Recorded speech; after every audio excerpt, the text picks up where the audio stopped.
It is Thursday, January 20th, 2022, and we are live. Welcome to the African History Network show. I'm your host, Brother Michael Imhotep. We're broadcasting right here on 9:10 a.m., the Superstation, the Future Radio. So we have a jam-packed show today. I'm going to play another excerpt of the Dr. King Day speech I delivered for Davis and Elkins College in West Virginia on Monday, January 17th, 2022. Ended up having to do the presentation remotely. But I dealt with the distortion of the legacy of Dr. Martin Luther King Jr., and we talked about racial injustice. We're coming to get our check.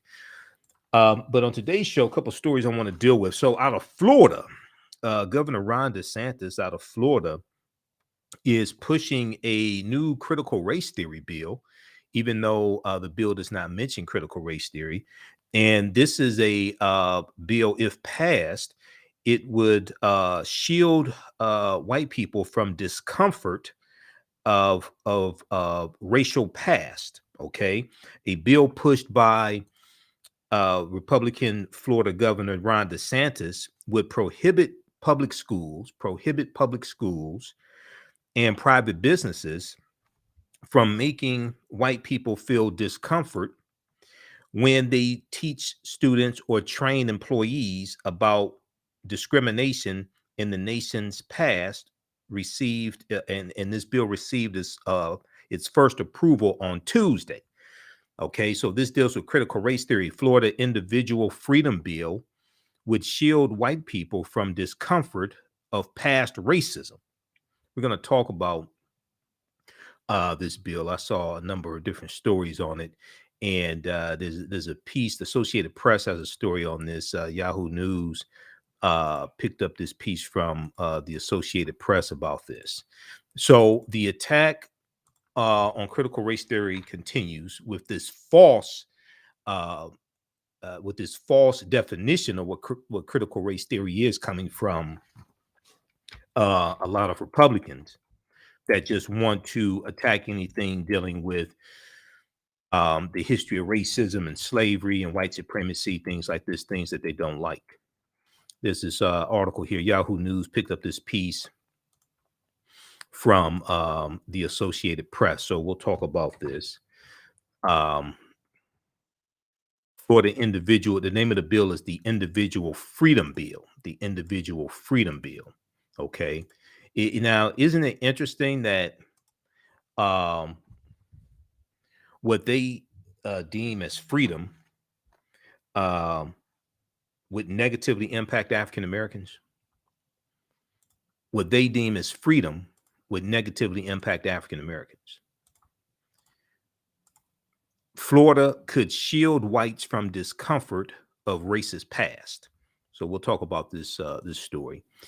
Then I posted an article yesterday on January 19th on our Facebook fan page, the African History Network. And this is about Lucia Harris. Have you ever heard about Lucia Harris? Okay, hold on. Did we lose connection with the radio station? Okay, just a second. Stand by. We lost connection. Hold on. We lost connection with the radio station. Let me call them back. Stand by.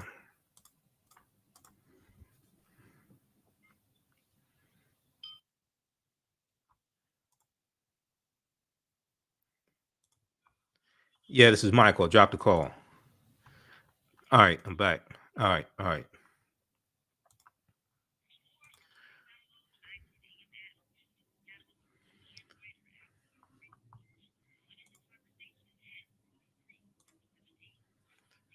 Stand by. All right, we're back. Sorry about that. We had technical difficulties and dropped the call.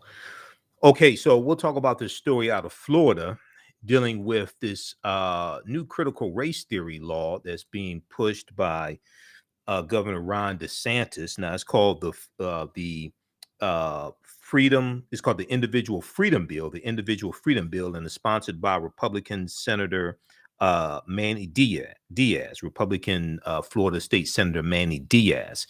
Associated Press has a story about this, picked up by Yahoo News. Florida could shield whites from discomfort of racist past. Okay. A new bill pushed by Republican Florida Governor Ron DeSantis that would prohibit schools and private businesses from making white people feel discomfort when they teach students or train employees about discrimination in the nation's past received its first approval on Tuesday. Okay, so we'll talk about that. Then there's have you ever heard of Lucia Harris, the African-American woman, Lucia Harris? I posted an article on our Facebook fan page, The African History Network, on Wednesday, January 19th, about Lucia Harris. It's gotten over 1,600 likes. Lucia Harris was the only woman drafted by the NBA, National Basketball Association. She passed away at age 66. Okay, she passed away on Tuesday, January 18th, at age 66. Okay, we'll talk a little bit about Lucia Harris. And this is a really, really good history lesson also. And this sister dominated women's basketball. There's an article from Huffington Post about her, and it was picked up from the Associated Press. Let me pull this up here. Lucia Harris, the only woman drafted by the NBA, dead at age 66. There's a documentary about her called The Queen of Basketball. The Queen of Basketball was the first Black woman to be inducted into the Basketball Hall of Fame. So we'll talk about Lucia Harris, and then I'll share another excerpt of my presentation from Monday, January 17th on Dr. King Day, and it deals with the distortion of Dr. King's legacy, and it deals with racial injustice, and we're coming to get our check. Okay, so we'll talk about that as well. All right, on the African History Network show, we focus on educating, empowering, and inspiring people of African descent throughout the diaspora and around the world, because right now it's correct wrong behavior. What you do for yourself, what you do to yourself, and what you allow other people to do to you and get away with is based upon what you think about yourself. What you think about yourself is based upon what you have been taught about yourself. What you've been taught about yourself is based upon everything you've read, heard, and seen about yourself. If we jump into this first story here from, I want to jump into this one here from Washington, from not Washington Post, Yahoo News. Okay, this deals with Florida. There's a lot of crazy things going on in Florida. This is an example of how elections have consequences. This piece is from January 18th, 2022. A bill pushed by Republican Governor Ron DeSantis that would prohibit public schools and private businesses from making white people feel discomfort when they teach students or train employees about discrimination in the nation's past, received its first approval on Tuesday. Now, the Senate Education Committee approved the bill that takes aim at critical race theory, though the bill did not mention critical race theory explicitly. Okay, the Senate Education Committee approved the bill on party lines, and it was on Tuesday, January 18th, that it was approved on party lines. It still has to go through the process and pass the state legislature, from my understanding. Now, Democrats argued that the bill is not needed. Republicans were in favor of the bill. Democrats were opposed to the bill. Democrats argued that the bill is not needed and would lead to frivolous lawsuits, and said it would amount to censorship in schools. We'll continue this on the other side of the break and let you hear more about the individual freedom bill in Florida, which is going to infringe upon the rights of African Americans when it comes to really teaching the real history of this country and to teaching our history. You listen to the African History Network show. I'm Michael Imhotep. We'll be back in a few minutes. All right, stand by. How's everybody doing? Share this broadcast on your social media platforms. If you'd like to stop your information, you support the African History Network. $ the AHN show through Cash App. $ the AHN show through Cash App. Also through PayPal, paypal.me/the AHN show. Okay, stand by. We definitely need your support. How's everybody doing? Follow us on our Facebook fan page, the African History Network. Turn on live notifications so you know when we go live.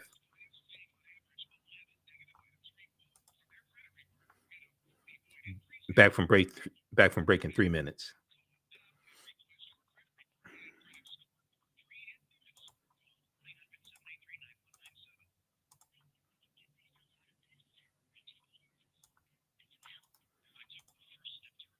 All right, stand by.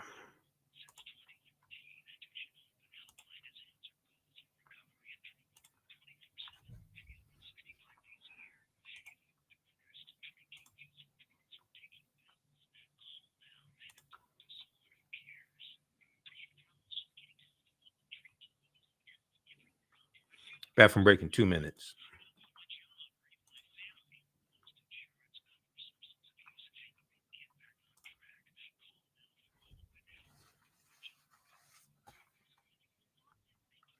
Okay, you can still register for the online courses I teach on Saturdays and Sundays.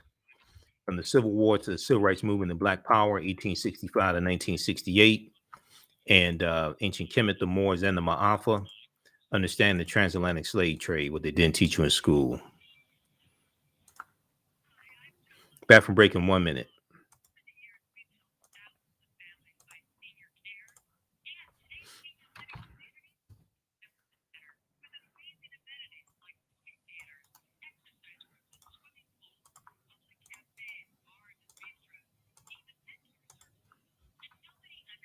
Stand by. Okay, African American Business Owners, supposed to name your business here on the thread of the broadcast. We'll let you know how you can advertise with the African History Network.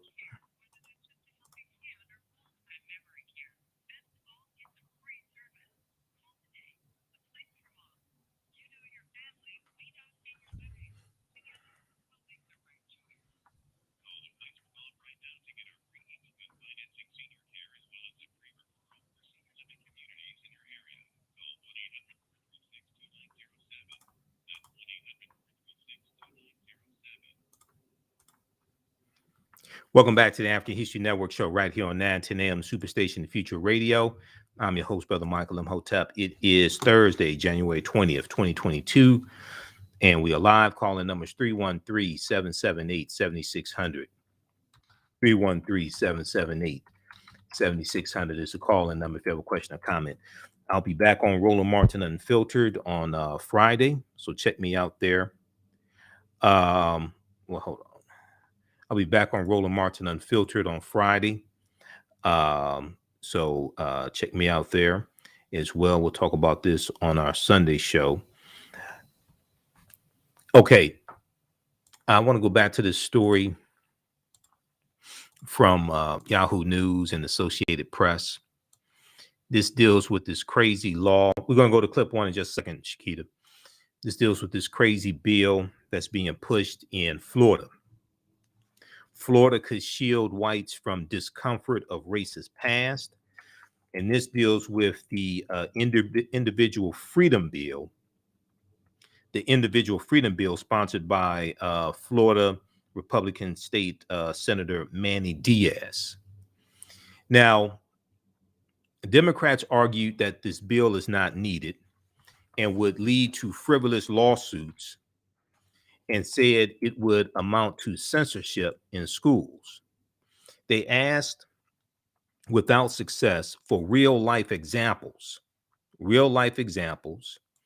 of teachers or businesses telling students or employees that they are racist because of their race. Okay, the Democrats on the committee, the Senate Education Committee, they asked for real life examples of teachers or businesses telling students or employees that they are racist because of their race. Now, Florida State Senator Chevron Jones, Chevron Jones, Chevron, Chevron Jones, He said, this bill's not for blacks. This bill was not for any other race. This was directed to make whites not feel bad about what happened years ago.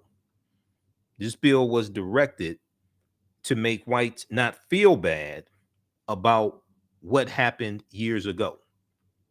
So why would you create this bill to restrict what can be taught and diversity training and things like this to protect white people's feelings? This was directed to make whites not feel bad about what happened years ago. At no point did anyone say white people should be held responsible for what happened.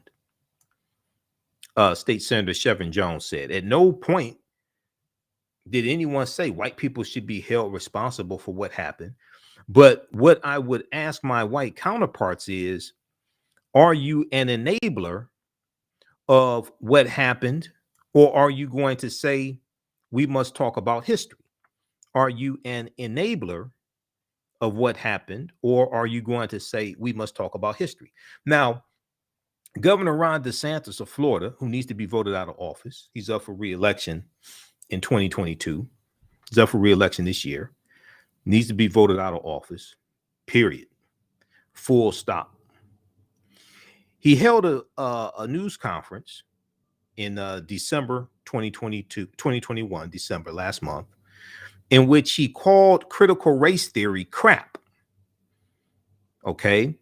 And he said he would seek legislation that would allow parents, he would seek legislation that would allow parents to sue schools and employees to sue employers if they were subject to its teaching. Now, first of all, critical race theory is not taught in schools. Okay. Critical race theory is not taught in schools. Critical race theory is taught at the college level. It's taught in graduate schools and law schools. Okay. It's taught a little bit at the college level, but basically it's taught a little bit at the undergraduate level, but basically it's taught in law schools and graduate schools. And it's a legal analysis. Now, critical race theory is a way of thinking about America's history through the lens of racism. It was developed during the 1970s and 1980s in response to what scholars viewed as a lack of racial progress from the civil rights legislation of the 1960s. Critical race theory centers on the idea that racism is systemic in the nation's institutions and that they function to maintain the dominance of white people in society, or white supremacy. And they do. And they do. Racism is a system of advantage and privilege distributed based upon race, coming out of the ideology of European white supremacy. Racism occurs when one race of people control the majority of the wealth, power, resources, benefits, privileges, land, access to education, access to opportunity, jobs, healthcare, media, and they use that to marginalize, subordinate, and do harm to another race of people. Not just going around pointing at people, calling them, you're racist, you're racist. That's not productive. Conservatives reject critical race theory, saying it is a worldview derived from Marxism that divides society by defining people as oppressors and oppressed based on their race. Conservatives call critical race theory an attempt to rewrite American history and make white people believe they are inherently racist. No, I'm not saying you're inherently racist. What would make you think that? What makes you think that you're inherently racist? I mean, to me, that sounds like a hit dog hollering. It's not saying that white people are inherently racist. The bill in part reads, quote, an individual by virtue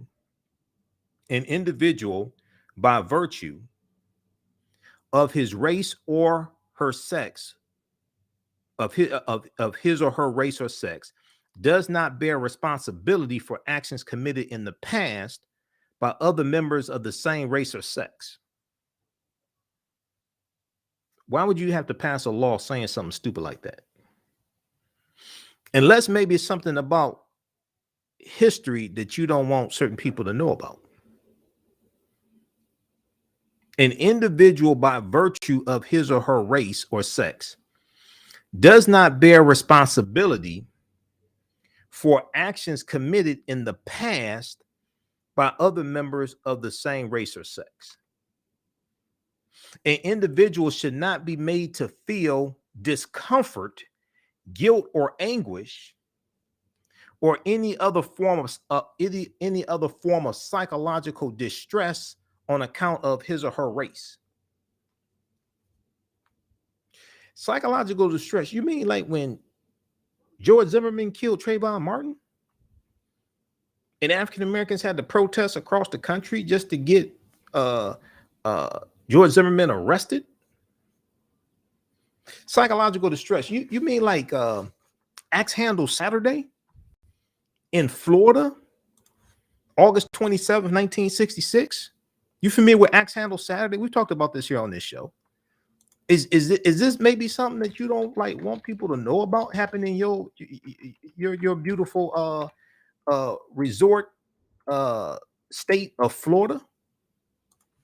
Axe Handle Saturday occurred when you had African Americans who civil rights workers who were beaten with baseball bats and axe handles. There's a good article from the Washington Post, beaten by the Ku Klux Klan in Florida. Or is it like you don't want people to know that like Jackie Robinson was ran out of Sanford, Florida? I'm just trying to figure out, like, because I look at these bills popping up across the country. At the same time, I'm like, okay, at the same time, you know,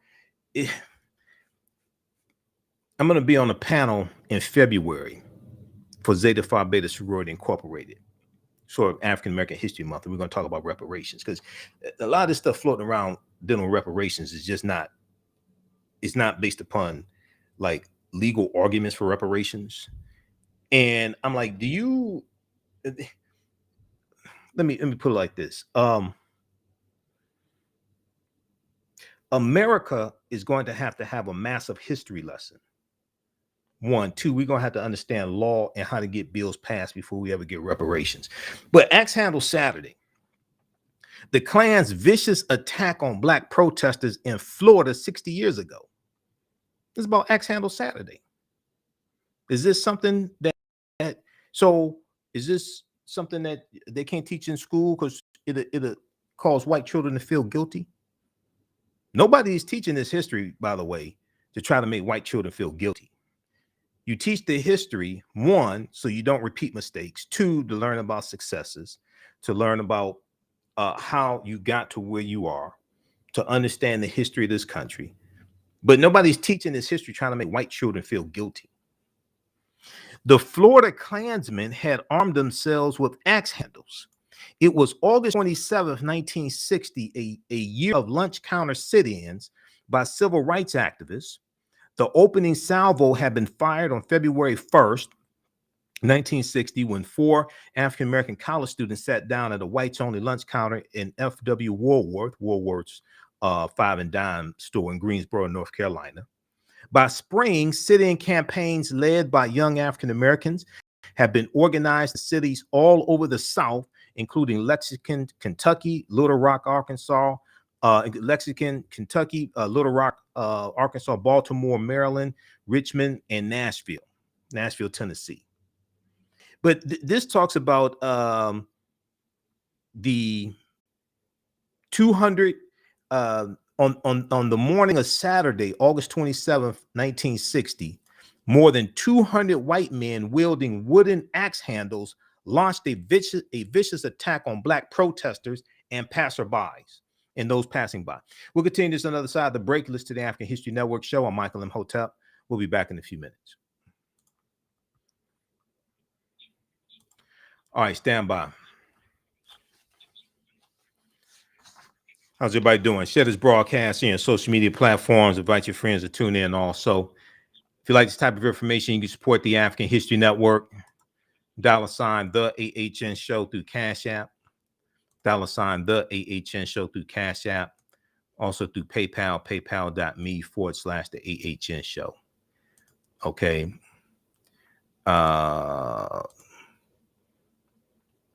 Okay, stand by. We just lost our connection to the radio station also. Okay, we're on commercial break anyway. Back from break in 3 minutes.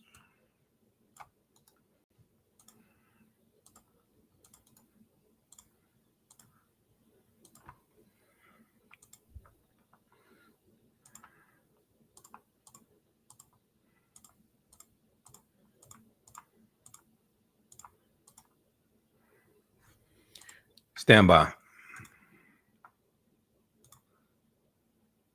Hello? What the hell happened? Oh, come on, man. Something's wrong with Skype.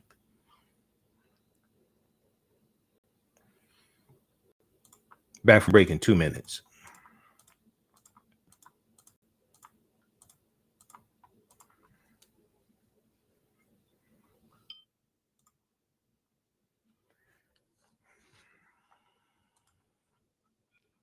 Yeah, Shakita. Yeah, I dropped a call. I don't know what's going on with Skype. All right. Back from break in 2 minutes. Okay, you can still register for the online courses I teach on Saturdays and Sundays. From the Civil War to the Civil Rights Movement and Black Power, 1865 to 1968. And Ancient Kemet, the Moors, and the Ma'afa, understanding the transatlantic slave trade, what they didn't teach you in school. Regularly, they're $130 each. We have them in the bundle pack. You can register for both for only $70. We do the sessions live. All the sessions are archived and recorded. You can go back and watch them anytime. Stand by. Back from break in 1 minute.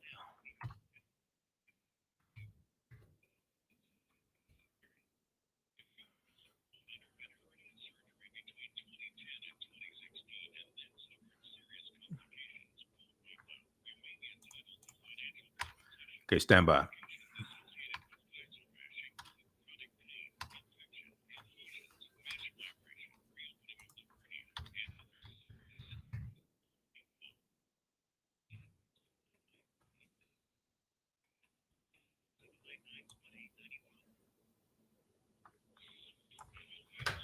In the African History Network show, we deal with current events in history and politics, education, economic empowerment, entrepreneurship, relationships, love, sex, health issues, and much, much more. Unfortunately, many people confuse what racism means. Racism is a power structure. It was laws and policies that put us in this predicament. It's going to be laws and policies that take us out. So when you control the radius of a man or woman's thoughts, you can control the compass of his or her actions, because the mind can't do or teach what it doesn't know. We have it all on 910 AM Superstation.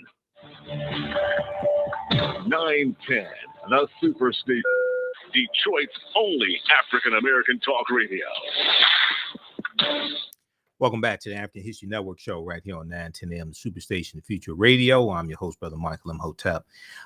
It is Thursday, January 20th, 2022, and we are live. Okay, visit our website, AfricanHistoryNetwork.com. You can still register for the online classes I teach on Saturdays and Sundays. Saturdays, it is from the Civil War to the Civil Rights Movement and Black Power, 1865 to 1968.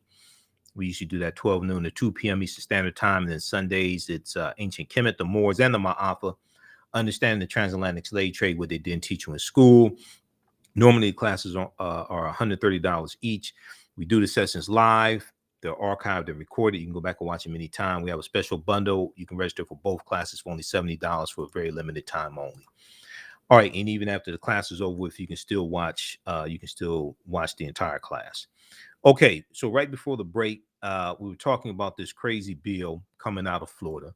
This is once again an example of how elections have consequences. This is why these crazy people have to be voted out of office. Ron DeSantis has got to go.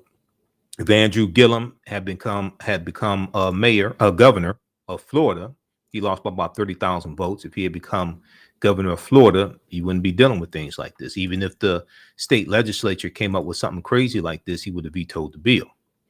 But people didn't want to listen to me. There were African Americans that follow me on social media. They said they weren't voting for Andrew Gillum because he didn't have a black agenda. but your dumb ass let Ron DeSantis get in office, and Ron DeSantis has an anti-black agenda. Black people were saying they weren't voting for Andrew Gillum because he didn't have a black agenda, but you let Ron DeSantis get in office, and Ron DeSantis has an anti-black agenda. An anti-black agenda is worse than not having a black agenda. Is one thing if, like, you have policies that benefit everybody and you're not trying to do harm to African Americans. There's another thing if you have policies and you actually trying to do harm to African Americans. Ron DeSantis has an anti-black agenda. But once again, as I said before, black agenda is not what politicians give us. That's what we give politicians. So, okay. But anyway, if we go back to this piece here from Yahoo News, picked up from the Associated Press. This deals with the Individual Freedom Bill. Individual Freedom Bill. The bill is called the Individual Freedom Bill. It's from Republican State Senator Manny Diaz, who's the sponsor. And he said it's not about ignoring the dark past of American history, but rather ensuring that people are not blamed for sins of the past. Who's trying to blame you for the sins of the past? Now, white people benefit from what happened in the past. They benefit from the country that was built. They benefit from, for instance, Mitch McConnell's great-grandfathers on both sides of his family owned slaves. Did you know this? Moscow Mitch McConnell? Mitch McConnell, who said that African Americans voted the same percentage as Americans. Moscow Mitch McConnell, who's against reparations. There's an article from NBC News. It talks about how Mitch McConnell's great-grandfathers on both sides, I think it's great-great-grandfathers, on both sides of his family collectively owned 14 slaves. All but 12 were females. Not exactly sure what that was about. Don't want to speculate. So when you have somebody like that, and it's interesting, he's against reparations.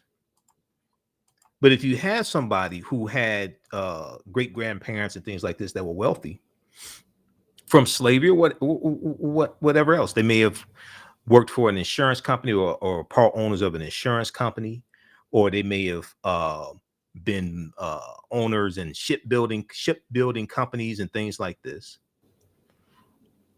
That gives you a leg up in life, and you can pass down wealth to future generations. McConnell on slavery reparations, he said it's not a good idea. This is an article from June 18th, 2019 from NBC News. Or maybe your family got 160 acres of land because of the Homestead Act of 1862, when the U.S. was giving away millions of acres of land, and they gave away land up until about 1988. Well, we're not blaming you if your great-great-great-grandfathers or whatever got that land and they were able to pass it down from generation to generation and create wealth. But people are also responsible collectively, especially governments, of how they reckon with that history and how they deal with disparities that exist today that are the result of history. So like, if your great-great-grandfathers owned slaves, I mean, you ain't had nothing to do with that, but you may benefit from what they did. If we look at this article here, and I'm going to try to find this one on Mitch McConnell. There was one. Let me see if we can find this here. Just a second. There was one from NBC News about this. Senator Mitch McConnell's great-great-grandfathers owned 14 slaves. Now, it's not McConnell's fault. He ain't have any control over that. But he has control over how he reckons with the history of slavery, especially in the position he's in. He's not even advocating for reparations. Senator Mitch McConnell's great-great-grandfathers owned 14 slaves, bringing reparations issue close to home. No wonder he doesn't want to talk about it. McConnell has opposed paying reparations to descendants of slaves through census records. Those census records show his family, like many others, benefited from their labor. So I don't think anybody's blaming McConnell because his great-great-grandfathers owned slaves. But when you don't even want to have the conversation, then you're not responsible for what they did, but you're responsible for how you handle what's going on today and deal with the disparities that take place today that are the result of history. Senate Majority Leader Mitch McConnell, who said recently he opposes paying government reparations to the descendants of American slaves, has a family history deeply entwined in the issue. Two of his great-great-grandfathers were slave owners, U.S. Census records show. The two great-great-grandfathers, James McConnell and Richard Daley, owned a total of at least 14 slaves in Limestone County, Alabama. All but two of them were female. I'm not sure what that was about. Out of 14 slaves, only two were males. According to the county slave schedules in the 1850 and 1860 censuses. The details about Mitch McConnell's ancestors, discovered by NBC News through a search of ancestry and census records, came in the wake of recent hearings on reparations before the House Judiciary Subcommittee on the Constitution, Civil Rights, and Civil Liberties. Asked about the reparations issue, Mitch McConnell, Republican from Kentucky, who should be voted out of office when he's up for re-election, he said he was opposed to the idea, arguing it would be hard to figure out who to compensate. Really? It ain't that difficult. It'd be hard to figure out who to compensate. That's the best you got? No, it's not that difficult. I don't think reparations for something that happened 150 years ago, when none of us currently living are responsible, is a good idea. He said June 18th, the day before the House reparations hearing, he said, we've tried to deal with our original sin of slavery by fighting a civil war. Who the hell is we? The insurrectionists, the South seceded from the Union. The South seceded from you. So he said, we tried to deal with our original sin of slavery by fighting the Civil War. First of all, the Civil War was fought to bring the South back into the Union, because the South seceded because they thought Lincoln was going to free the slaves. They ain't fight the Civil War to end slavery. They fought the Civil War to bring the South back into the Union, number one. By passing landmark civil rights legislation, then he had the nerve to say we elected an African-American president. Yeah, but Mitch McConnell, you did everything you could to block President Obama's bills. Your dumb ass sat up there and blocked Merrick Garland, his Supreme Court nomination to the Supreme Court. You blocked 103 federal judges from President Barack Obama. 103 federal judge nominations. So when Donald Trump became president, there were 103 vacancies on the federal bench. That's how you try to deal with the legacy of slavery. And then now in 2006, you voted to reauthorize the Voting Rights Act in 1965, but you're not voting you're not voting for the John Lewis Voting Rights Act or the Freedom to Vote Act from your buddy Joe Manchin. That's how you deal with the legacy of slavery. Let's go to break. We'll be back in a few minutes.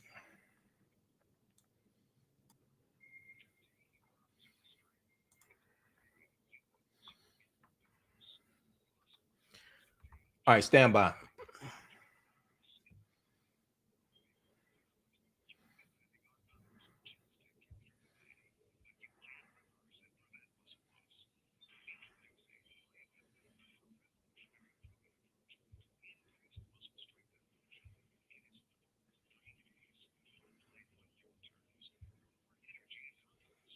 Back from break in 4 minutes.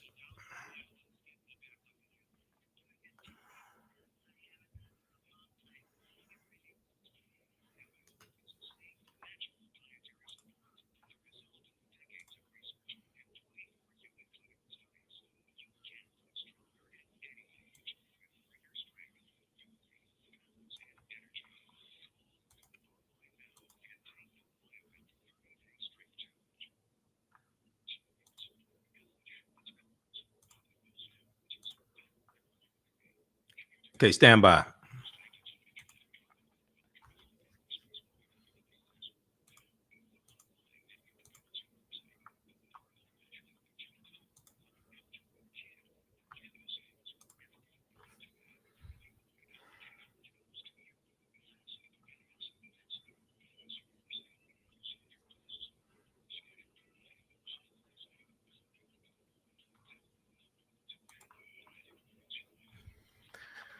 Okay.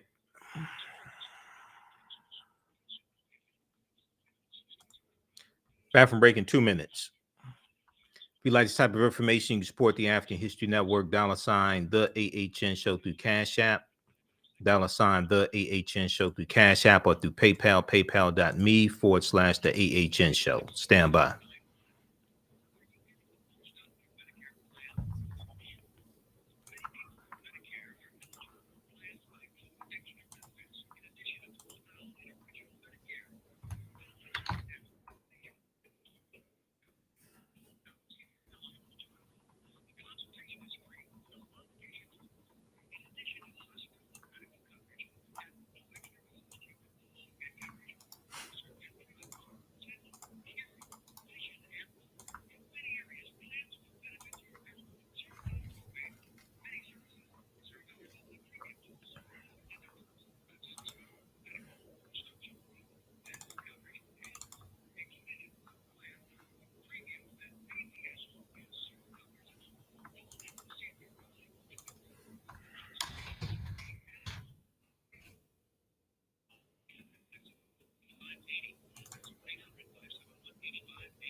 Welcome back to the African History Network show right here on 910 AM Superstation Future Radio.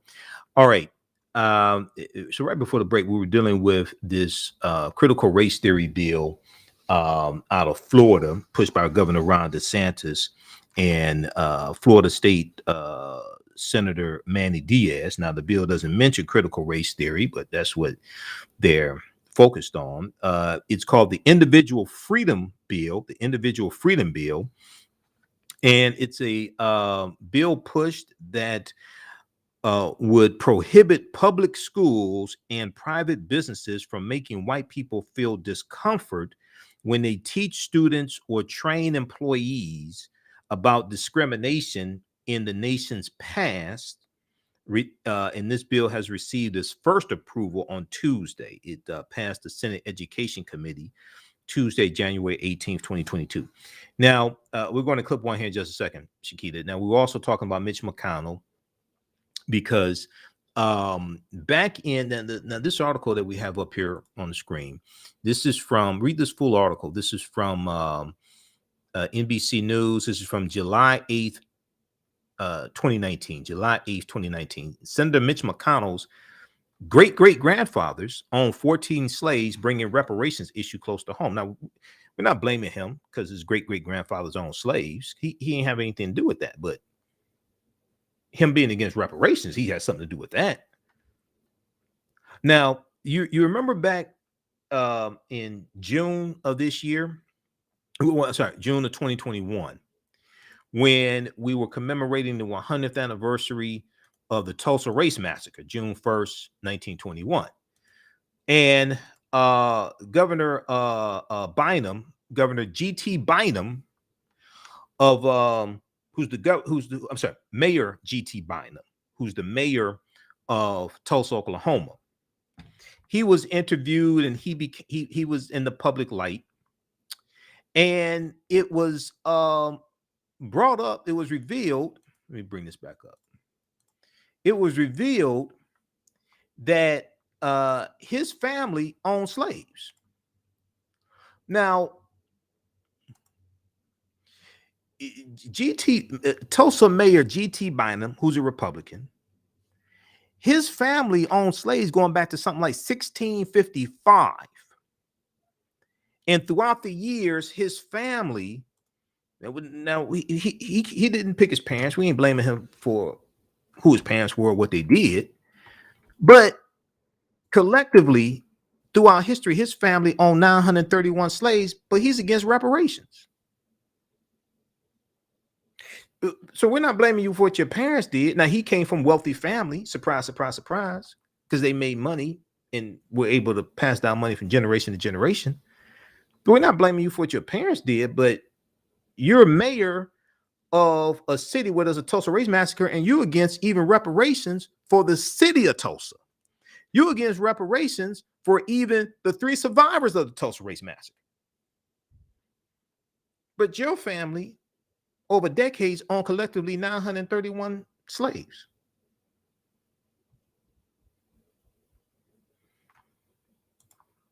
Okay.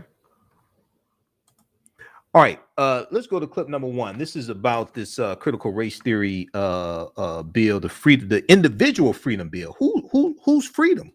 Individual freedom bill out of Florida. Let's go to clip 1, Shakita.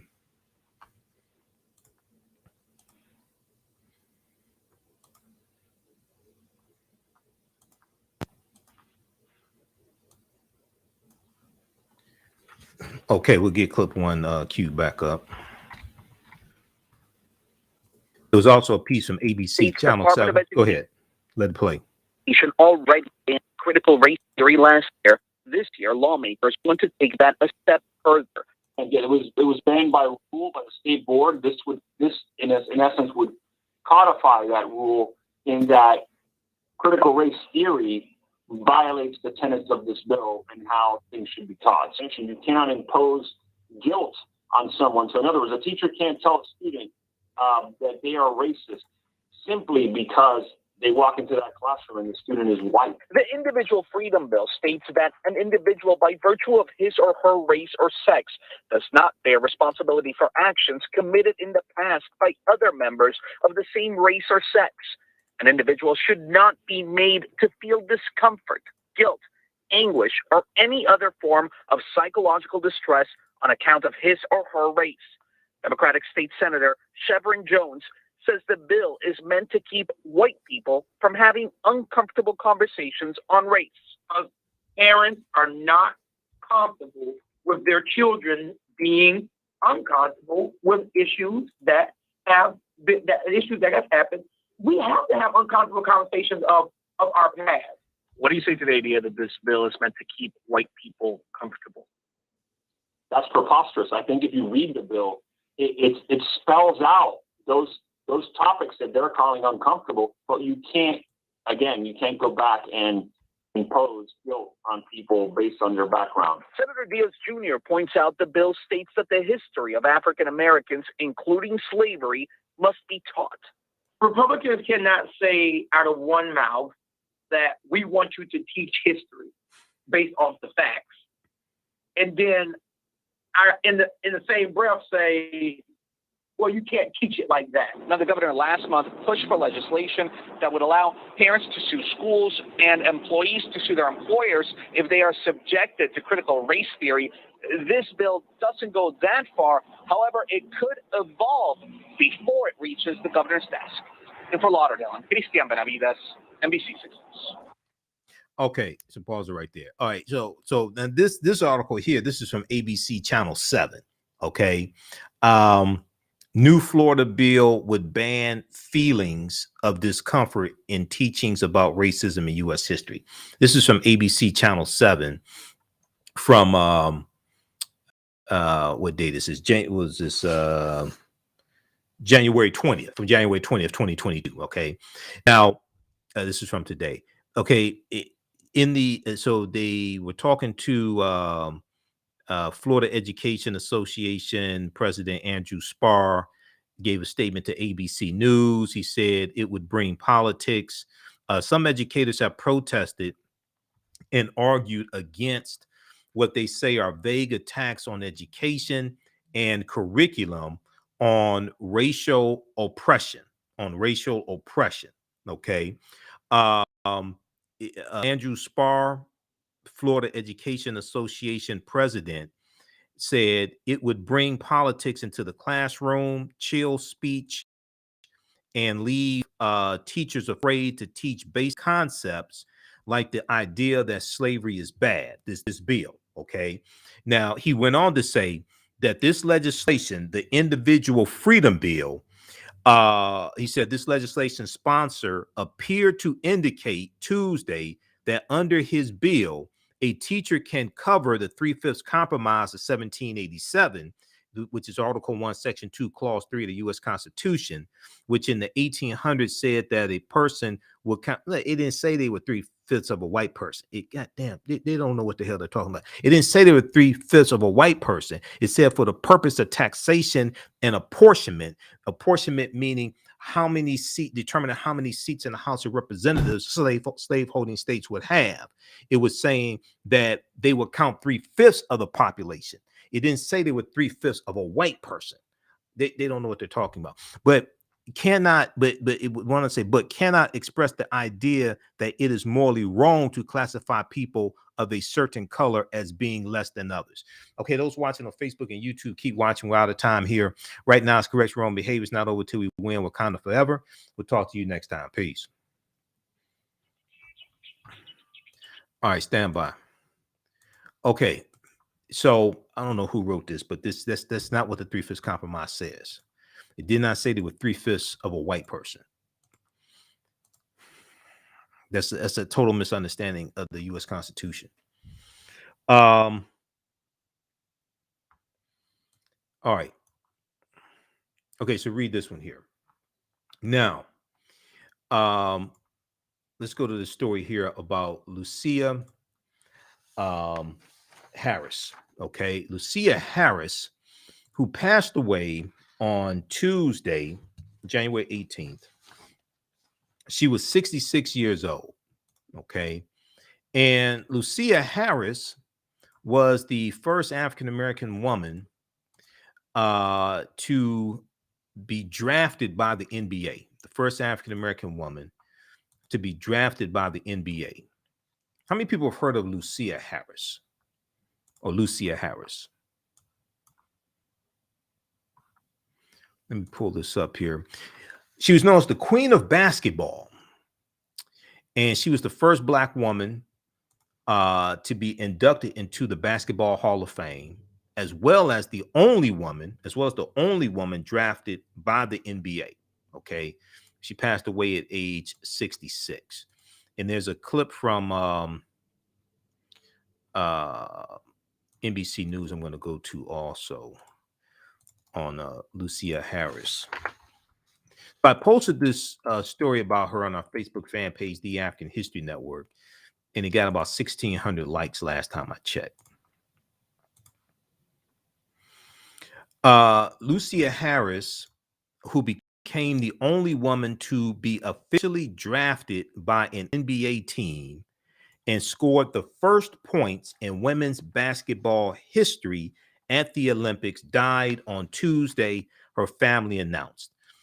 She was 66 years old.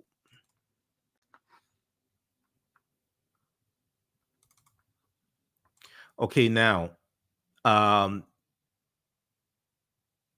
she was a matriarch, sister, mother, grandmother, Olympic medalist.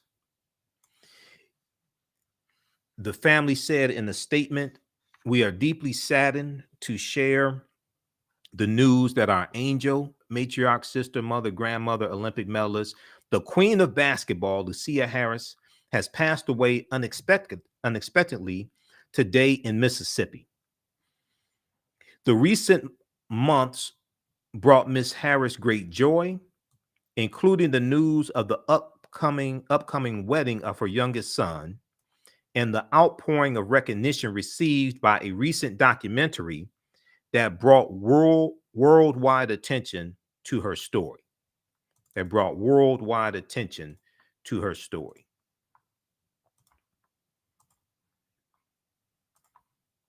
All right, let me pull this picture up here. Okay, this is Lucia Harris. This is a recent picture, and then one back in the had to be back in the early 70s. Now,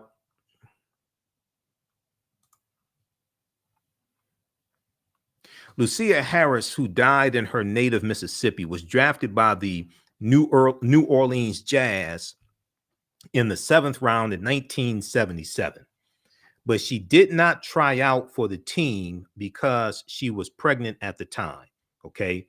She was drafted by the New Orleans Jazz in the 7th round in 1977, but she did not try out for the team because she was pregnant at the time. The San Francisco Warriors tried to draft Denise Long in 1969, but the NBA blocked it because she did not meet the criteria to be drafted, in part because of her gender. Now, Lucia Harris helped Delta State University. She helped Delta State University win 3 straight national titles in the 1970s and earned a silver medal for the United States in the Montreal Olympics in 1976. Let's go back over to this article here from Huffington Post.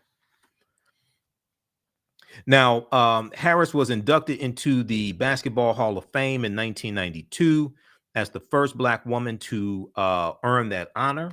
She was later enshrined into the Women's Basketball Hall of Fame in 1999. I want to go to this clip here. This is from NBC News, and this is about women's basketball trailblazer Lucia Harris, who passed away at age 66. At 6'3", center Lucia Harris towered over the competition and broke barriers in women's basketball. But you'd never know that just by talking to her. Given the fact that she's one of the most important and accomplished athletes of the 20th century, Lucy was remarkably humble. That's Ben Proudfoot, a documentary filmmaker. His film, The Queen of Basketball, was released last year and highlights Lucy's career and accomplishments. At one time was the greatest in the United States. The daughter of sharecroppers, Lucia Harris attended Delta State University, propelling her team to 3 straight national titles at a time before basketball scholarships were offered to women. I was just like a regular student at Delta. I received financial aid just like a regular student would receive financial aid. But she was not just a regular student. Lucia joined the 1976 U.S. Olympic team and was the first player ever to score in a women's Olympic basketball game. We played Japan, the very first game. They shot the first basket, but they missed. Came back down the court. Ann Myers passed me the ball. I shot it and made it. After winning a silver medal, Harris returned to the U.S. and became the only woman drafted by an NBA team.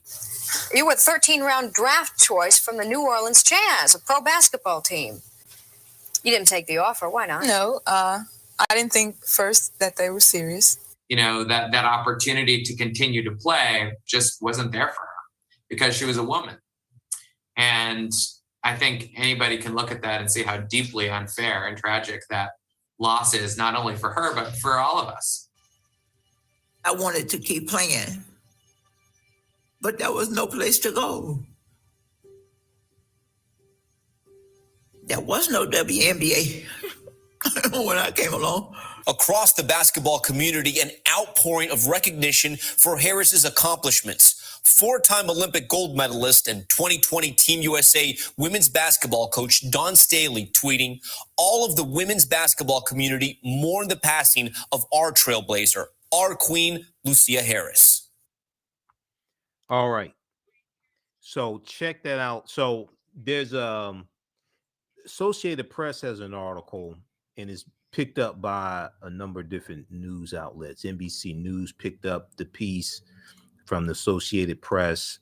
And the NBC News has an original video on this. So I'm going to post this link here from NBC News. This is the video I just played. Women's basketball trailblazer Lucia Harris passes away at age 66. Okay, let's post this here. All right. Okay, so we got that. And that's at NBCnews.com. All right. If we go back to the article here quickly from also there's a story from Good Morning America as well. That's in the article from the Huffington Post. They have a story that's on YouTube. Let me see. Let's go to this also. An Olympic medal, one of the first women, the greatest basketball players ever. Lucia Harris won 3 national titles at Delta State. An Olympic medal, one of the first women inducted into the Basketball Hall of Fame, and was even drafted by the NBA. I got a chance to talk to my childhood hero, the queen of basketball. Lucy with a rebound. Her name, Lucy Harris. Number 45, Lucia Harris. And she reigns supreme as the queen of basketball, dominating the game, inspiring a generation of athletes. You are a living legend to have won back-to-back 3 national championships at Delta State. What do you remember fondly of those days? The type of crowds that we had to have such support. It was support from everybody. I got a chance to travel all over the United States, out of the country, and I really enjoyed it. Her story now the focus of a new documentary short premiering at the Tribeca Festival. The director, and I'm going to quote him here, he says, "You are one of the most important American athletes of the 20th century." What was it like when they called you and they said, "The queen of basketball, we want to do a film on you"? When I got the call and they said they wanted to do this documentary, and I was really kind of surprised. That was just unreal. During her college years at Delta State, the 6'3" South Mississippi native was the center of attention. Attention, to me is saying that a lot of people are interested in what we're doing. Then, in 1977, Lucy's talents led to her being the first woman officially drafted by the NBA. You were drafted by the NBA, the New Orleans Jazz, and you said, no, thank you. And you have no regrets? No regrets? No regrets. I had my time as a player and as a person that traveled all over the world, and I was ready to just settle down with my family. Lucy spent more time with loved ones who helped her take charge of her mental health. There are different forms of mental illness. My form is bipolar. It didn't surface until after I stopped playing. I had a nervous breakdown. I had to return home, and I began to pick myself up. Her proudest accomplishment? Her 4 children and grandchildren, creating a lasting legacy on and off the court. Christopher is a lawyer. Eddie has a master's. Christina received a doctorate. Krista has a doctorate in education. What do you want people to learn from your story? I especially want the young people to understand that if you work hard, really willing to work hard, anything is possible. I tell you, I'm as proud of her today as I was as a small child in Mississippi watching her play. And the film is beautiful. She waited to watch the documentary for the first time at its premiere last week here in New York. And she received a huge standing ovation. The Queen of Basketball is showing at the Tribeca Festival and will be released on NewYorkTimes.com later this month. I hope you get a chance to check it out. All right.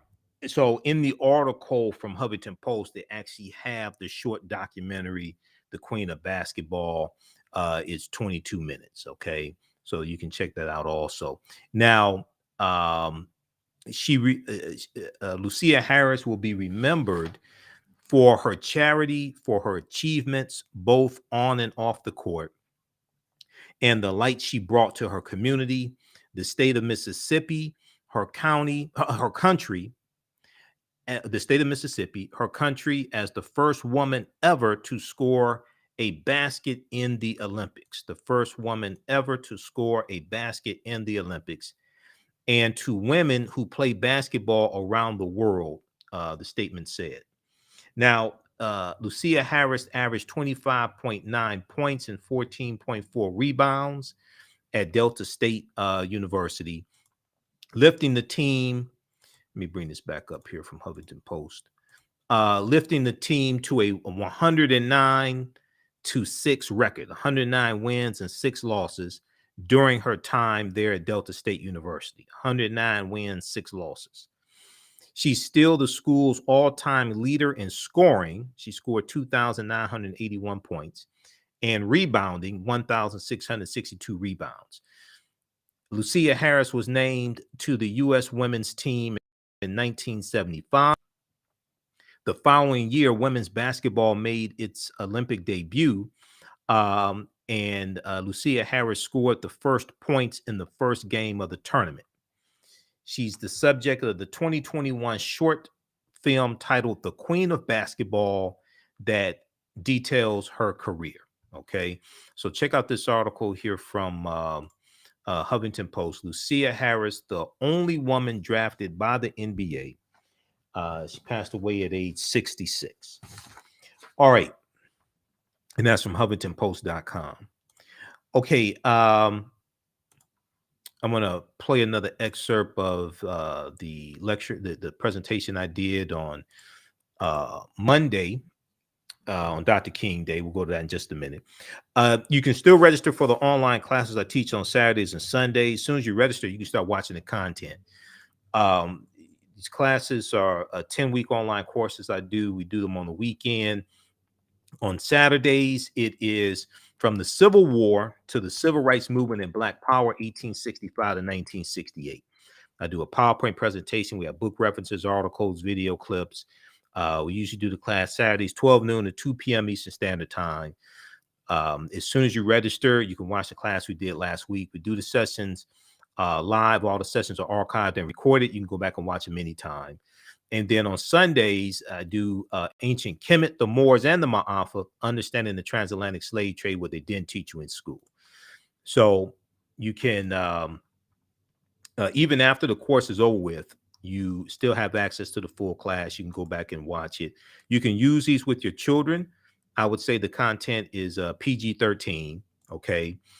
And it's very engaging. They're going to learn a lot. I give you a lot of sources, book references, articles, video clips. It's a ton of information. There's over 50 articles that I reference in the class. And we have a special course bundle right now. So you can register for both classes for only $70. It's a $260 value. You can register for both classes for only $70. Okay. So I just posted the link here on the thread of the broadcast. It's also at our website, AfricanHistoryNetwork.com. Right on the home page. You can watch from around the world. And as soon as you register, you can start watching the content. All right. I want to go to another. I want to play another excerpt of the presentation that I did on Monday, January 17th, 2021 for Davis and Elkins College in West Virginia. Okay. And the presentation that I did was Dr. King's Distorted Legacy, Reckoning with Racial Injustice. We're coming to get our check. And let me cue this back up here. Okay. And on yesterday, when I was, when we ended yesterday's show, I was going through dealing with his I Have a Dream speech, but dealing with the origins of it and actually talking about what the speech was about, because it was not about a dream. Let's go back to this clip. The march was supposed to take place. President Roosevelt signs executive order and put 100 draft of the speech. The phrase "I have a dream" did not appear. Normalcy Never Again was the original name of the speech. Then it was changed to a canceled check. The foundation of the speech was the idea of African Americans marching to Washington, demanding to redeem a promissory note or check for justice. This was an analogy that Dr. King used, and Dr. King was the last speaker. We know that the March on Washington was a dream for decades of A. Philip Randolph, who was the president of the Brotherhood of Sleeping Car Porters, and he was going to have a march in 1941. He was going to have a march in 1941, okay, and he was going to have a march and put 100,000 African Americans marching on Washington to embarrass President Franklin Delano Roosevelt. This is before the U.S. This is June 1941, before the U.S. got involved in actually fighting in World War II. This is before December 7th, 1941, where Pearl Harbor was attacked. The reason why A. Philip Randolph was going to have this march on Washington in 1941 was because he and others wanted the Department of Defense jobs desegregated, okay, so African Americans could get those jobs. Well, the day before the march was supposed to take place, President Roosevelt signs Executive Order 8802, which desegregates the Department of Defense jobs, okay? So then, because this is what A. Philip Randolph wanted, so then A. Philip Randolph called off the march. It is going to take place again. They have this idea again in 1957 to have this march on Washington for jobs. A. Philip Randolph wanted, and Dr. King wanted to march on Washington for justice. So they're going to put them together and have the freedom. They have the march on Washington for jobs and freedom. Okay, and we know Bayard Rustin was like the organized the logistics of this, but Dr. King was the last speaker. He was supposed to speak for 4.5 minutes, and just like a Baptist preacher, he didn't stay within his time limits, and I'm the same way. So, you know, that's why I keep a stopwatch when I speak. All right, so he spoke, Dr. King spoke for about 16, almost 17 minutes, the majority of it extemporaneously. So at one point, the speech was called a canceled check. The speech was actually an amalgam of several of Dr. King's previous talks and sermons, including one sermon, Unfulfilled Hopes in 1959, and The American Dream in 1961 and 1962, all right? Now, and then SmithsonianMag.com, which is the official website of the Smithsonian Institute, they have an article, I Have a Dream. It may be difficult, let me see. They have the information there on I Have a Dream, and you can read the text of the speech as well, and they have the video also, okay, of the full speech. But here's some themes from the speech. And when we go through and see what Dr. King is actually talking about, he's talking about the conditions that African Americans were dealing with at the time and calling America out on its hypocrisy. And John F. Kennedy is the president at the time, okay? This is before Kennedy's assassinated. And so he weaves into the speech themes from the Declaration of Independence, themes from the U.S. Constitution. He references the Emancipation Proclamation. He puts all this into the speech. 50 years ago, a great American in whose symbolic shadow we stand today signed the Emancipation Proclamation, which was issued January 1st, 1863, which did not free the enslaved Africans, by the way. This is the 13th Amendment, ratified December 6, 1865, when Georgia ratifies the 13th Amendment. So it's important to read the U.S. Constitution. This is what I tell my listeners and viewers and things like this. You can go to loc.gov, which is the Library of Congress website, loc.gov, or you can go to archives.gov, which is the National Archives, and actually read the U.S. Constitution.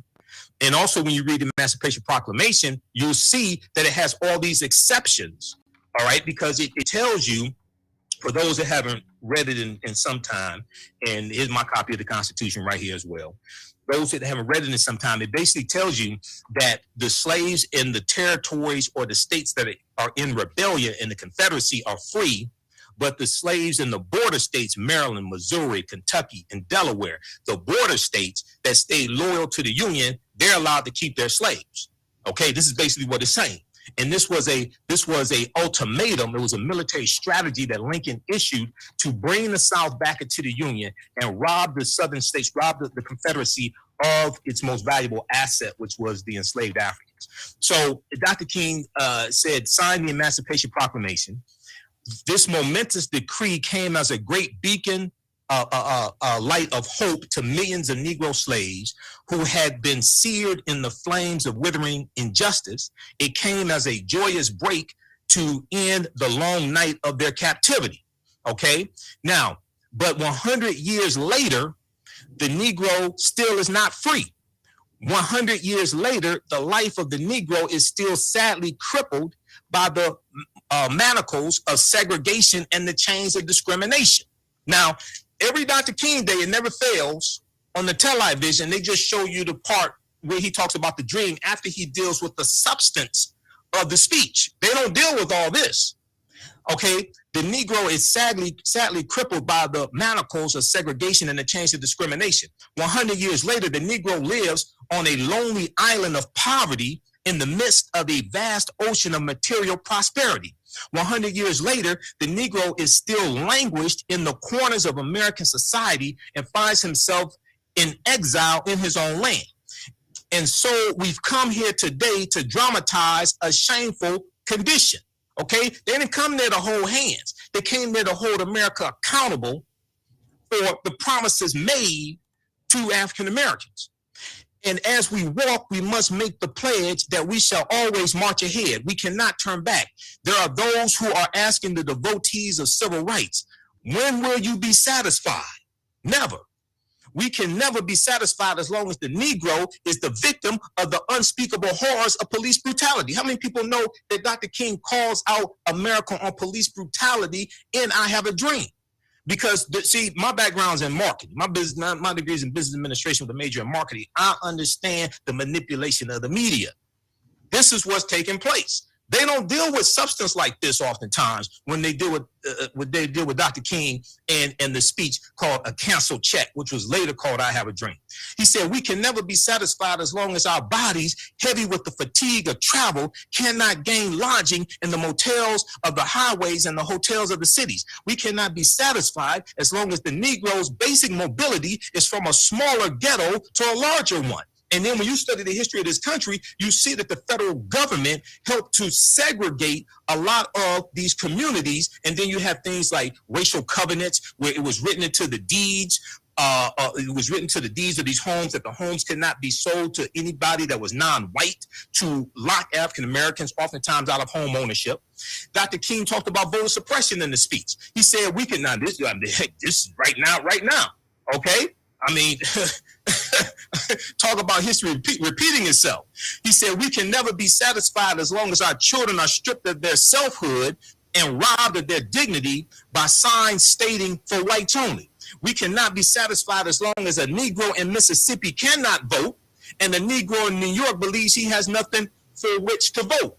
And then we see what's taking place right now with the obstruction with the John Lewis Voting Rights and Advancement Act right now in the Senate, okay? And we could talk about that because a lot of people, I dealt with this on my show Friday. I talked about this on Roland Martin Unfiltered. I'm a panelist on Roland Martin Unfiltered each Friday. And the reason why those bills can't get passed in the Senate, and you got 16 Republican senators in the Senate right now who in 2006 voted to reauthorize the Voting Rights Act, but they're not supporting these, is because we're not speaking a language that they understand. That's why you can get these bills through. We're not speaking a language that they understand because, see, Dr. King, April 3rd, 1968, in his speech, I've been to the mountaintop, which is 43 minutes, about 43 minutes, is on YouTube, and I've written about a 7-page article dealing with this. He talked about redistributing the pain through targeted, sustained economic withdrawal strategies. And Dr. King said we have to always anchor our external direct action with the power of economic withdrawal. And he laid out a blueprint, but we're not speaking a language that they understand. So we're not having a fruitful conversation. He said we cannot be satisfied as long as a Negro in Mississippi cannot vote and a Negro in New York believes he has nothing for which to vote. So Dr. King gave this charge to them to go back into their communities and continue to work, because the goal was not, see, this is the same thing with the Montgomery bus boycott, which we'll talk about a little bit here. The goal was not to sit at the front of the bus. The goal was to dismantle and break the back of segregation in Montgomery, Alabama. Montgomery was the capital of Alabama. And they wanted to dismantle white supremacy and racism. That's the goal. The means to get to that, the first step, was ending segregation on the buses in Montgomery, Alabama. So Dr. King gives them this charge. He says, go back to Mississippi, go back to Alabama, go back to South Carolina, go back to Georgia, go back to Louisiana, go back to the slums and ghettos of our northern cities, knowing that somehow this situation can and will be changed. Let us not wallow in the valley of despair. So toward the end of the speech, Mahalia Jackson screams out, because Mahalia Jackson had performed 2 songs at the March on Washington, famous gospel singer. She screams out, tell them about the dream, Martin. So then he shifts and he starts talking about the beloved society. He starts talking about the dream, but that's after you dismantle white supremacy and racism. The way it's presented, this is why you have to go read this stuff. All this stuff is available. You have the King Institute at stanford.edu online. They have the papers there, the speeches. When you go read Dr. King's writings, same thing with Malcolm X. You go read Malcolm X. You go read the Emancipation Proclamation. You go read the U.S. Constitution. You get an entirely different understanding of it. So the Martin Luther King Jr. Research and Education Institute, I Have a Dream, addressed, delivered at the March on Washington for Jobs and Freedom, kinginstitute.stanford.edu. All right. This is Bantu Stephen Biko, one of our great South African freedom fighters. He died in 1977 from injuries he suffered from South African police. He was portrayed in the 1987 movie Cry Freedom by Denzel Washington, one of my favorite actors, Denzel Washington. Bantu Stephen Biko said the most potent weapon in the hands of the oppressor is the mind of the oppressed. The most potent weapon in the hands of the oppressor is the mind of the oppressed. So we have to take our minds back. And as I say, what you do for yourself, what you do to yourself, and what you allow other people to do to you and get away with is based upon what you think about yourself. What you think about yourself is based upon what you have been taught about yourself. What you've been taught about yourself is based upon everything you've read, heard, and seen about yourself. So if we look here briefly, is everybody okay? Everybody all right? Okay, it's hard to see. Okay, it's hard to see everybody. Okay. And okay, what I'll do, we'll go for a few more minutes and then we can take questions and we'll go back, because I like to get engagement from the audience as well. It's kind of hard to see everybody. I wanted to be there with you, but the weather has something else in store. Okay, so the day that Dr. King met Malcolm X, March 26, 1964, U.S. Senate debate over the Civil Rights Act of 64. This is late in the same month that Malcolm officially separates from the Nation of Islam, March 8, 1964. This is April 3rd, 1964. March 29th, 1964. 3 days later, Malcolm delivers the Ballad of the Bullet in Washington Heights, New York. Then he delivers it April 3rd, 1964 at Corey Methodist Church in Cleveland, Ohio. Then April 4th, 1964, Malcolm delivers the Ballad of the Bullet here in Detroit at the historic King Solomon Baptist Church. But when July 31st, 1964, while Malcolm is still in the Nation of Islam, Malcolm sends a letter to Dr. King and the leading civil rights leaders. He's asking for a meeting with them because Malcolm was calling for a unification of the civil rights leaders while he was still in the Nation of Islam. How many people knew this? See, this is why we have to understand this chronology of history, and we have to get out of these boxes of just dealing with personalities and understand the circumstances, understand the context that all this takes place in. Malcolm sends a letter to Dr. King requesting a meeting with him on July 31st, 1964. He was calling for a united front among the African-American civil rights leaders and their followers against racial oppression. Okay. Now, Dr. King and Malcolm X only met once. Now, so he didn't get a response to the letter. There was Malcolm ends up meeting with Coretta Scott King in January. It's about January 1965 in Selma, Alabama. Dr. King is in jail, and this is during the fight for the Voting Rights Act in Selma. Dr. King is in jail. They were trying to set up another meeting between the two, but Malcolm was assassinated the next month, February 21st, 1965. So Dr. King and Malcolm X met only once. The two black leaders were on Capitol Hill attending the Senate debate on the Civil Rights Act of 64. Dr. King was stepping out of a news conference and Malcolm X, dressed in an elegant black overcoat and wearing his signature horn-rimmed glasses, greeted him. He said, "Well, Malcolm, good to see you." Malcolm responded, "Good to see you." Malcolm replied. Now, Malcolm tells Dr. King, "I'm throwing myself into the heart of the civil rights struggle. I'm throwing myself into the heart of the civil rights struggle," because Malcolm joins the civil rights movement. Yes, he creates the Organization of Afro-American Unity. You can read his speech, June 28, 1964, where he lays out the 5 platforms of the Organization of Afro-American Unity. One of them is dealing with politics, but Malcolm he calls for the passage of the Civil Rights Act of 64. He said we have to force them to pass the strongest Civil Rights Act that they can. Malcolm goes in the South. He goes to speak to SNCC. He wants to work with the civil rights leaders, but what Malcolm was talking about in the Battle of the Bullet, one of the themes of the Battle of the Bullet was interjecting black nationalism into the civil rights movement. This is so. If you watch, one of the best documentaries on Malcolm is Make It Plain, which is on YouTube. And it deals with this part of also Malcolm getting involved in the civil rights movement, but you had to read Malcolm's speeches as well. Okay, now in his Amsterdam news column, Dr. King mourned Malcolm's assassination. Dr. King said, like the murder of Congo Prime Minister Patrice Lumumba, the murder of Malcolm X deprives the world of a potentially great leader. I could not agree with either of these men, but I could see in them a capacity for leadership which I could respect. Now, in a telegram to Malcolm X's widow, Betty Shabazz, Dr. King wrote, "While we did not always see eye to eye on methods to solve the race problem, I always had a deep affection for Malcolm and felt that he had a great ability to put his finger on the existence and root of the problem," end quote. For more information on this, Washington Post has a good article. Martin Luther King Jr. met Malcolm X just once. The photo still haunts us with what was lost. Okay, so this is 1966. Dr. King goes and meets with Elijah Muhammad, even though they don't agree on everything. He goes to meet with them as well because Dr. King would also meet with people he didn't agree with. Okay, he would also meet with people he didn't agree with. Now, something else that's left out, that's not talked about a lot with Dr. King. 1957. See, Dr. King studied Africa, and he studied the African liberation movement on the continent of Africa. The African liberation movement was taking place at the same time as the civil rights movement. So Ghana wins its independence from Great Britain in 1957.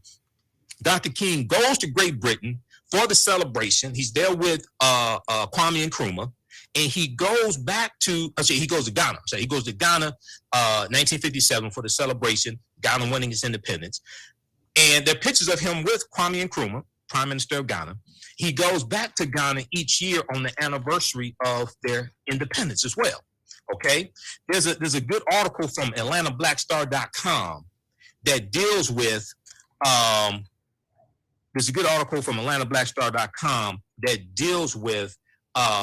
the African liberation movement and the civil rights movement happened concurrently, and the two being inspired by one another. It's called How Steel Sharpened Steel.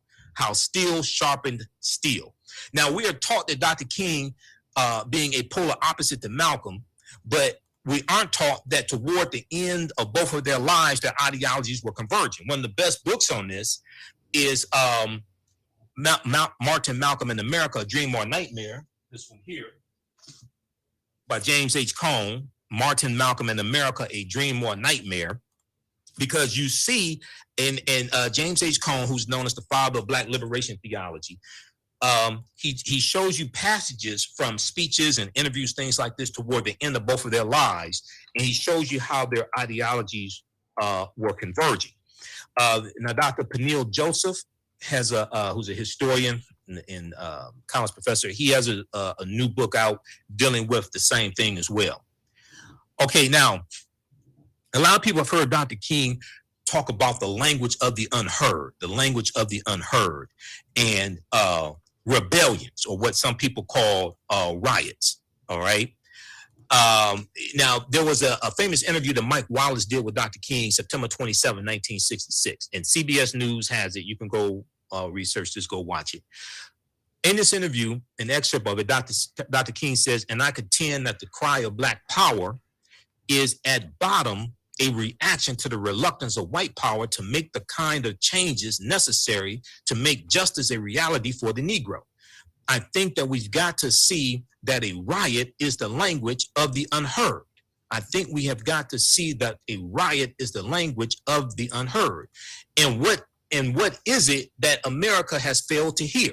It has failed to hear that the economic plight of the Negro poor has worsened over the last few years. Now, we know that in 68, well, starting in 67, President Johnson convenes the Kerner Commission, okay? And the Kerner Commission was designed to study the rebellions that were taking place across the country in inner cities from 64 to 67 to find out what was causing them, what was the root problem, what could be done to address it and make sure they don't happen. All right, so look, we're going to pause it right there. I'll play another excerpt of this presentation on my Sunday show. We're on Sundays, 9 p.m. to 11 p.m. Eastern Standard Time on 9:10 a.m. the Superstation WFDF, and we broadcast here on Facebook and YouTube. So that presentation I did for Davis and Elkins College, that was about 45 minutes or so. I did that Monday, January 17th, 2022. I had to do the presentation remotely because my connecting flight to West Virginia from Chicago to West Virginia was canceled. A few years ago, I did a 2.5-hour lecture called The Distortion of the Legacy of Dr. Martin Luther King Jr., the Revolutionary, will not be televised on the TEL-LIE-VISION. It's a 2.5-hour lecture. I get deep into all this information that I covered in that short presentation and a whole lot more. It's available right now at our website, AfricanHistoryNetwork.com. It's right on the homepage. The DVD is $10. Digital download format is $8. Okay, so if you get the digital download format, as soon as you pay for it, you can start watching the content. And so this presentation will blow you away. Also, we have, so you can register for the online courses as well. And we have the bundle pack for the online courses. And we have the Michael Imhotep Black History Month 15 DVD bundle pack, 15 of my presentations, including one dealing with the origins of African American History Month and a number of other topics. That's available at AfricanHistoryNetwork.com. That's on sale, $100. We have those shipping out this week. That's it's a fantastic value also. Okay, so we'll post a link here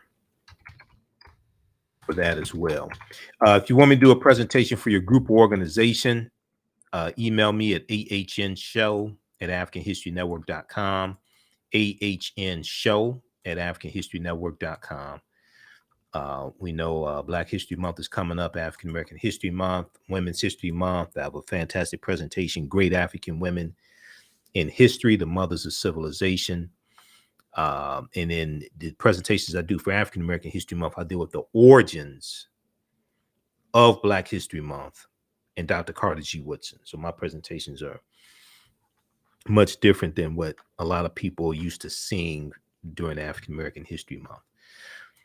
So email me at ahnshow@AfricanHistoryNetwork.com. And then also, if you want to advertise with the African History Network, we have 3 new advertising packages. Okay, and we have information at our website as well. 3 new advertising packages. Our current promotion is buy 1 month, get 2 months free. So African American business owners, email us at ahnshow@AfricanHistoryNetwork.com, and we'll let you know how you can advertise with the African History Network also. All right, look, we have to get out of here. Remember, at the African History Network, we focus on educating, empowering, and inspire people of African descent throughout the diaspora and around the world, because right now it's correct wrong behavior. It's not over till we win. Wakanda forever. And we'll talk to you Sunday, and I'll be on Roland Martin Unfiltered on Friday. Talk to you next time. Peace. Health and well-being have long been a taboo subject in the so-called African American community. So I enlisted the help of mental health experts, thought leaders, and activists to help kill the ghost of Willie Lynch and heal from post-traumatic slave syndrome. We experience trauma a lot of times on a subconscious level. So sometimes something happens to us and we know that it's traumatizing, but we don't really recognize the extent of the trauma. Come and travel with me to a time long ago and place far away. You will experience high adventure and excitement. You are fighting alongside an ancient army in fierce battle. Feel the exhilaration of struggle and final conquest. My name is Menenkere, and I am both a prince and a priest in one of the most advanced civilizations humans have ever produced. I want you to ride with me in my chariot as I slay the barbarians who have come to invade my land. I invite you to sit at the conference table with the great Pharaoh Taharka and his ministers as they plan intrigue and use subterfuge to outmaneuver and defeat the enemy. Come back with me to the land of your ancestors, to the beautiful land of Kemet. So open the pages of this book and begin the adventure. Find out what happens in the book Menenkere Battles the Assyrians in the Nile Valley from author Makari Jones. Get your copy today at Amazon.com.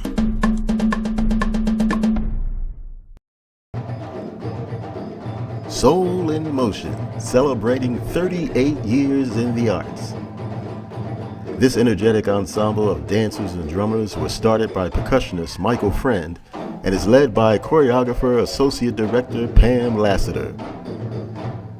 Based in the Washington, D.C. area, Soul in Motion is now accepting bookings for Black History Month, Juneteenth, and summer festivals in 2022. Soul in Motion is also available for more intimate events like naming ceremonies and weddings. To find out more or to book your date, call 240-452-1349 or send an email to info@soulinmotion.org. Be sure to check us out on Facebook, Instagram, and YouTube. Soul in Motion, celebrating our history, our culture, our future. Soul in Motion, theater, African dance, and drumming since 1984.